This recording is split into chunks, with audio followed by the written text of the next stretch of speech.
નમસ્કાર વિદ્યાર્થી મિત્રો, આજે આપણે ધોરણ 10 વિષય ગુજરાતી પદ્ય 1 વૈષ્ણવજન કાવ્યનો અભ્યાસ કરીશું। તો વૈષ્ણવજન જે કાવ્ય છે એના કવિ છે નરસિંહ મહેતા।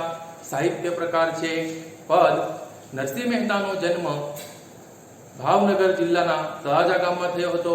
તેમની કર્મભૂમિ જૂનાગઢ છે। કર્મભૂમિ એટલે કે એમણે મોટા ભાગનો સમય જૂનાગઢમાં પસાર કર્યો હતો। અને જે નરસિંહ મહેતા છે એ આદિ કવિ તરીકે પણ ઓળખાય છે। આદિ કવિ, આદિ એટલે કે સૌથી પહેલાના કાં તો જૂના, તો સૌથી પહેલાના કાં તો જૂના કવિ તરીકે પણ ઓળખાય છે। જે નરસિંહ મહેતા છે એ નરસિંહ મહેતાએ ઘણી બધી કાવ્ય રચનાઓ લખેલી છે। એ ઉર્મી કવિ તરીકે પણ જાણીતા છે। એમના જે પદો છે એ પદો પ્રભાત્યા તરીકે પણ ઓળખાય છે। હવે આટલો નરસિંહ મહેતાનો પરિચય મેળવ્યા પછી આપણે જે વૈષ્ણવજન કાવ્ય છે એ વૈષ્ણવજન કાવ્યનો આપણે ટૂંકમાં પરિચય મેળવીશું।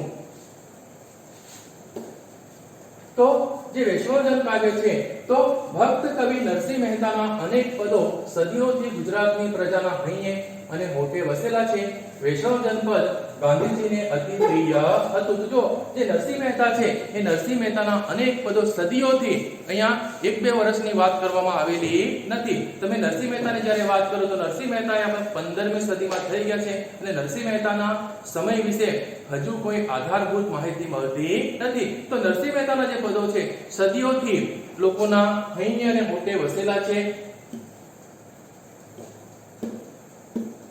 હૈયે અને હોઠે વસેલા છે અને વૈષ્ણવજન જે પદ છે મહાત્મા ગાંધીજીને ખૂબ જ પ્રિય પદ હતું। હવે આગળ જોઈએ આપણે તો એ કારણે ગુજરાત બહાર ભારત અને વિશ્વમાં પણ આ પદ જાણીતું થયું છે। જો કે જે વૈષ્ણવજન પદ છે એ ખાલી ભારત દેશમાં નહીં પરંતુ વિશ્વમાં પણ જાણીતું થયું છે। તમે બધા જાણતા હશો કે 2018માં 124 દેશોના ગાયક કલાકારો દ્વારા આ જે વૈષ્ણવજન પદ છે એને સ્વરાંકન કરવામાં આવ્યું હતું અને આ જે પદ છે એ પદ 2 ઓક્ટોબર એટલે કે મહાત્મા ગાંધીજીના નિર્વાણ દિને જ એને રિલીઝ કરવામાં આવ્યું હતું। અને એ જ દિવસે રિલીઝ કરવાનું કારણ શું છે કે મહાત્મા ગાંધીજીને આ પદ ખૂબ જ પ્રિય હતું। તો જે YouTube છે, YouTubeમાં આજે 124 દેશોના જે ગાયક કલાકારો છે એના દ્વારા જે સ્વરાંકન કરવામાં ગીત આપવામાં આવેલું છે એ YouTubeમાં પણ તમે જોઈ શકો છો। તમારી પાસે સમય હોય તો આ ગીતને પણ તમે એકવાર જરૂરથી સાંભળજો। તો આ પદમાં વૈષ્ણવજન એટલે કે સાદી ભાષામાં જેને ભગવાનનો માણસ અથવા સજ્જન કહીએ છીએ એના લક્ષણો બતાવવામાં આવ્યા છે।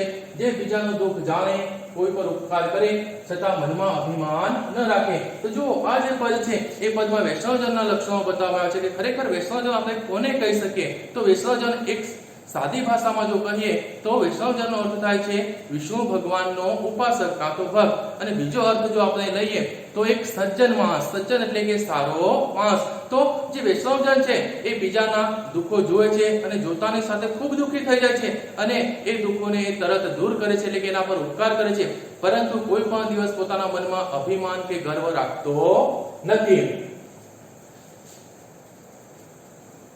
બધાને માન આપે, કોઈની નિંદા ન કરે, મન વચન કર્મથી શુદ્ધ હોય, બધા તરફ સમભાવ રાખનાર હોય, પર સ્ત્રીને માતાની દ્રષ્ટિથી જુએ, અસત્ય વચન ન બોલે, બીજાના ધનને હાથ પણ ન અડાડે, મોહ માયા ત્યાગી દીધા હોય અને મનમાં વૈરાગ્ય ધારણ કર્યો હોય, લોભ કપટ કામ ક્રોધ રહિત હોય, તે ખરો સજ્જન છે।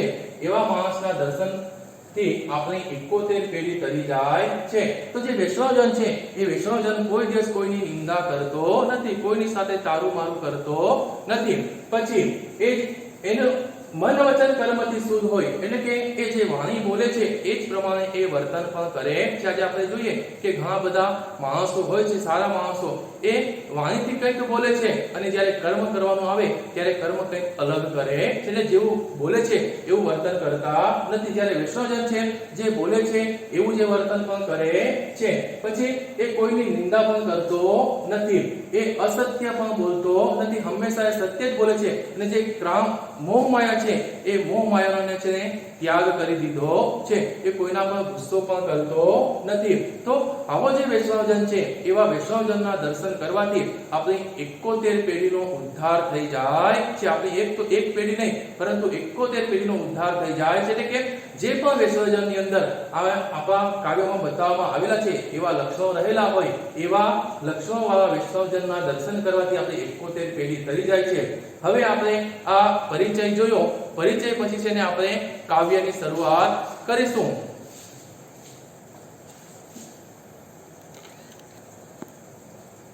વિદ્યાર્થી મિત્રો, આપણે કવિનો પરિચય જોયો. હવે કવિનો પરિચય પછી આપણે વૈષ્ણવજન જે કાવ્ય છે એને આપણે સમજૂતી જોઈશું.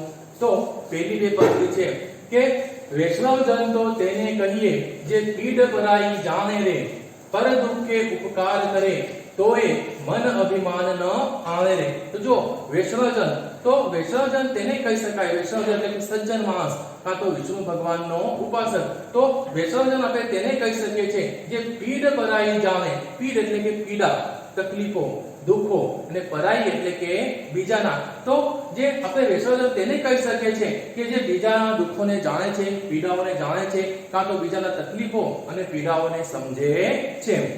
પછી બીજી પંક્તિ જોઈએ, પર દુઃખે ઉપકાર કરે તોય મન અભિમાન ન આણે રે. પર દુઃખે ઉપકાર, પર દુઃખે એટલે કે બીજાના જે દુઃખો છે એ દુઃખોને જોઈ અને એ દુઃખોને જોઈને દુઃખી થઈ જાય છે, અને દુઃખી થઈ જાય અને ઉપકાર કરે છે. એટલે કે દુઃખી થનાર જે વ્યક્તિ છે એને એ મદદરૂપ બને છે, એને મદદ કરે છે.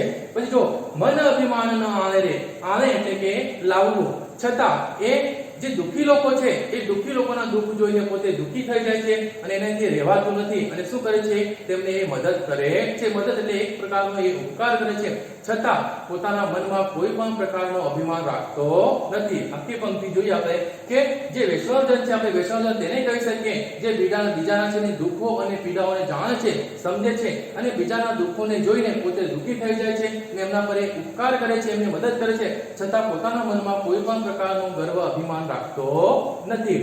હવે એના પછીની આપણે પંક્તિ જોઈએ તો શકલ લોકમાં સહુને વંદે, નિંદા ન કરે કેની રે, વાચ કાચ મન ચલ રાખે, ધન ધન જનની તેની રે. તો સકલ લોકમાં, તો જે વૈષ્ણવજન છે એ વૈષ્ણવજન કેવો છે, સકલ એટલે કે સમગ્ર લોકમાં સહુને વંદન કરે છે. જે વૈષ્ણવજન છે એ સમગ્ર દુનિયાને, કાં તો સમગ્ર દુનિયાના જે પણ લોકો છે એ બધાને શું કરે છે, તો સહુને એ વંદન કરે છે. નિંદા ન કરે કેની રે, એ કોઈ પણ વ્યક્તિની નિંદા કરતો નથી, કોઈની સાથે તાળું મારું કરતો નથી. વાચ કાચ મન નિશ્ચલ રાખે, ધન ધન જનની તેની રે. તો વાચ એટલે કે વાણી, કાચ એટલે કે કાચડી થાય છે, પરંતુ અહીંયા એક બીજો અર્થ પણ થાય છે, ચારિત્ર. તો એ જે ચારિત્રને મન નિશ્ચલ, નિશ્ચલ એટલે કે પવિત્ર. તો જે વૈષ્ણવજન છે એ વૈષ્ણવજનનો છે ને મન, વાણી અને ચારિત્ર કેવું હોય છે, પવિત્ર હોય છે. કાં તો પોતાનું મન, વાણી અને ચારિત્ર એ પવિત્ર રાખે છે. ધન ધન જનની તેની રે. જનની એટલે કે માતા. તો ખરેખર આવા વૈષ્ણવજનને જેને જન્મ આપ્યો છે એ માતા પણ કેવી છે, ખૂબ ધન્ય છે, ખૂબ પુણ્યશાળી છે. તો બંને પંક્તિનો હું ભાવાર્થ કહીશ. જો કે સકલ લોકમાં સહુને વંદે, નિંદા ન કરે કેની રે, વાચ કાચ મન નિશ્ચલ રાખે, ધન ધન જનની તેની રે. તો સમગ્ર વિશ્વમાં સહુને એ વૈષ્ણવજન વંદન કરે છે, કોઈની નિંદા કરતો નથી, અને વાણી, મન અને ચારિત્ર એના પવિત્ર રાખે છે, શુદ્ધ રાખે છે. તો આવા વૈષ્ણવજનની માતાને પણ છે ને ખૂબ ધન્ય છે.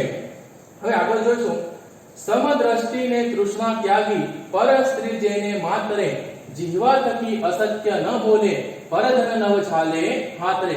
સમદ્રષ્ટિને તૃષ્ણા ત્યાગી, અહીંયા તૃષ્ણા એટલે કે ઈચ્છા, કામનાઓ, અને સમદ્રષ્ટિ એટલે કે જે વૈષ્ણવજન છે એ વિશ્વમાં છે ને બધાને સમાન દ્રષ્ટિથી જોવે છે, કોઈને સાથે એ ઉચ્ચ નીચના ભેદભાવ રાખતો નથી, અને પોતાની જે ઈચ્છાઓ છે, કામનાઓ છે એનું શું કર્યું છે, અને ત્યાગ કર્યો છે.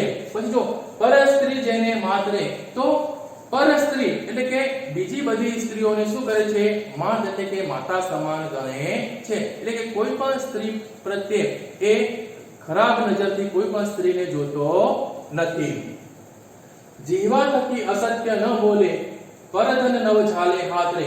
જીહવા થકી, જીહવા એટલે કે મુખથી, વાણીથી, વાણીથી એ કોઈ દિવસ તેને અસત્ય વચન બોલતો નથી, એટલે કોઈ પણ દિવસ એ સત્ય બોલતો નથી. ને પરધન નવ ઝાલે હાથ રે, તો પારકાના ધનને હાથ પણ લગાડતો નથી. તો આખી પંક્તિ આપણે જોઈએ તો જે વૈષ્ણવજન છે, વૈષ્ણવજન બધાને છે ને સમાન દ્રષ્ટિથી જોવે છે, કોઈની સાથે ઉચ્ચ નીચના ભેદભાવ રાખતો નથી, અને જે ઈચ્છાઓ છે, જે કામનાઓ છે એ એને ત્યાગી દીધી છે, અને પર સ્ત્રીને માતા સમાન ગણે છે, અને જીહવા થકી એટલે કે મુખથી કોઈ વાણીથી એ કોઈ પણ દિવસ અસત્ય બોલતો નથી, અને પારકાના ધનને હાથ પણ લગાડતો નથી.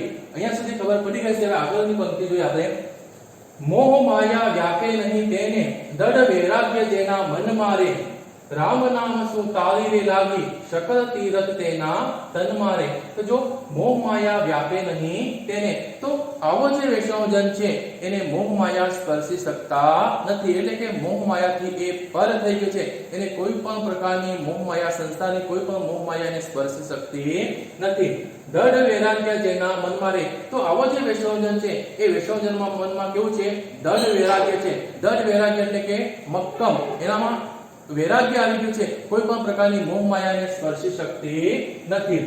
રામ નામ શું તાળી લાગી, શકલ તીરથ તેના તન મારે. તો આવા વૈષ્ણવજનને છે ને રામના નામની લગ્ની લાગી છે, રામના નામમાં એ ખોવાઈ ગયો છે, એની ભક્તિમાં એટલો બધો ખોવાઈ ગયો છે કે એને કોઈ પણ પ્રકારની મોહ માયા સ્પર્શી શકતા નથી. પછી શકલ તીરથ તેના તન મારે, તીરથ એટલે કે તીર્થ, અને શકલ એટલે કે બધા. તો આ વિશ્વના બધા તીરથ છે ને એના તનમાં એટલે કે એના શરીરમાં રહેલા છે. બંને પંક્તિનો આપણે ભાવાર્થ જોઈશું. તો મોહ માયા વ્યાપે નહીં તેને, દઢ વૈરાગ્ય જેના મન મારે. તો જે આવો વૈષ્ણવજન છે એ વૈષ્ણવજનને છે ને મોહ માયા સ્પર્શી શકતા નથી, એ મોહ માયાથી પર છે, ને એના મનમાં છે ને દઢ વૈરાગ્ય ધારણ એને કરેલું છે. પછી રામ નામ શું તાળી લાગી, સકલ તીરથ તેના તન મારે, એટલે કે રામના નામની એને લગ્ની લાગી છે. રામ નામની જે ભક્તિ લાઈન છે એમાં એટલો બધો મગ્ન થઈ ગયો છે કે એને સંસારની કોઈ પણ મોહ માયાને સ્પર્શી શકતા નથી. તો આવો જે વૈષ્ણવજન છે એ વૈષ્ણવજનના તનમાં એટલે કે શરીરમાં બધા તીર્થો સમાયેલા છે, એટલે કે આપણે ખરેખર તીર્થ સ્થાનોની જે યાત્રા માટે જાય છે કે 4 ધામની યાત્રા, તો ખરેખર આવી બધી યાત્રા કરવાની જરૂર નથી, પરંતુ જે આવો વૈષ્ણવજન છે કે જેનામાં આવા ગુણો રહેલા છે એવા વૈષ્ણવજનના આપણે દર્શન કરીશું તો આપણને છે ને બધા તીર્થોનું છે ને દર્શન મળી જવાનું છે. હવે છેલ્લી પંક્તિ જોઈએ. વન લોભીને કપટ રહિત છે, કામ ક્રોધ નિવાર્યા રે, ભણે નરસૈયો તેનું દર્શન કરતા, કુલ 71 તાર્યા રે. તો જો વન લોભી ને કપટ રહિત છે, એટલે કે એનામાં કોઈ પણ પ્રકારનો લોભ રહેલો નથી ધન દોલતનો કે નથી મોહ માયાનો કોઈ પણ પ્રકારનો એને લોભ રહેલો નથી. પછી કપટ રહિત એટલે કે એનામાં કપટ પણ નથી. આજે જો તમે ઘણા બધા લોકો છે ને મોં પર આપણને સારું લગાવવા બોલે છે, પરંતુ એમના મનમાં તો આપણા પ્રત્યે કપટ જ ભરેલો હોય છે, પરંતુ આપણને મોં પર કહી શકતા નથી, એટલે મોં પર સારી વાતો કરે છે અને મનમાં એ આપણા પ્રત્યે વેરભાવ રાખતા હોય છે. તો જે વૈષ્ણવજન છે ખરેખર કેવો છે? એને કોઈ પણ પ્રકારના લોભ નથી. પછી કપટ રહિત છે. કામ ક્રોધ નિવાર્યા રે, એટલે જે કામ અને ક્રોધ છે એના પર અને એને વિજય મેળવ્યો છે. કામ એટલે કે ઈચ્છાઓ, અને ક્રોધ ખરેખર છે ને માણસને છે ને ન કરવા જેવું કર્મ કરાવી નાખે છે. સંબંધો આપણા જોડાતા ઘણી બધી વાર લાગે છે, પરંતુ એક ગુસ્સાના કારણે પણ આપણા સંબંધો તૂટી જતા હોય છે. તો જે વૈષ્ણવજન છે એ વૈષ્ણવજને શું કર્યું છે? તો કામ ક્રોધ પર વિજય મેળવ્યો છે. કામ ક્રોધ છે ને એને કામ ક્રોધ સ્પર્શી શકતા નથી. ભણે નરસૈયો તેનું દર્શન કરતા, ભણે એટલે કે કહે, અને નરસૈયો એટલે કે નરસિંહ મહેતા. તો નરસિંહ મહેતા કહે છે તેનું દર્શન કરતા, તેનું દર્શન એટલે કે આપણે ઉપર જે જોઈ ગયા એ પ્રકારના જે લક્ષણો ગુણો ધરાવે છે એવા વૈષ્ણવજનના દર્શન કરતા કુલ 71 તાર્યા રે, એટલે કે આપણા 71 કુલનો ઉદ્ધાર થઈ જાય છે. પંક્તિનો ભાવાર્થ બોલું છું. તે જે વૈષ્ણવજન છે કેવો છે? વન લોભી છે, એનામાં કોઈ પણ પ્રકારનો લોભ રહેલો નથી. પછી કપટ રહિત છે, ને કામ ક્રોધ પણ એને વિજય મેળવ્યો છે.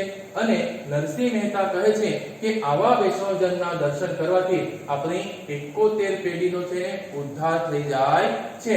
તો અહીંયા આપણું આ કાવ્ય પૂરું થઈ ગયું છે, અને આ કાવ્યના જે પણ સ્વાધ્યાયના પ્રશ્નો છે એ તમારે હોમવર્કમાં ઘરે લેસન કરી નાખવાનું છે.